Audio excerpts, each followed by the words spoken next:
So, um euch nochmal den Schwerpunkt besser zu erklären, möchte ich euch mal Folgendes zeigen. Ich habe hier mir gestern noch in der Werkstatt den Schwerpunkt nach Anleitung markiert. Rüdiger, siehst du das?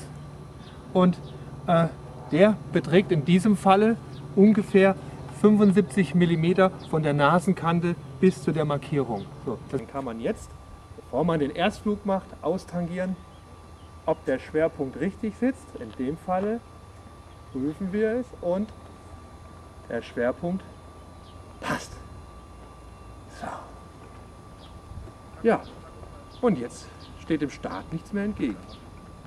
Wir können loslegen.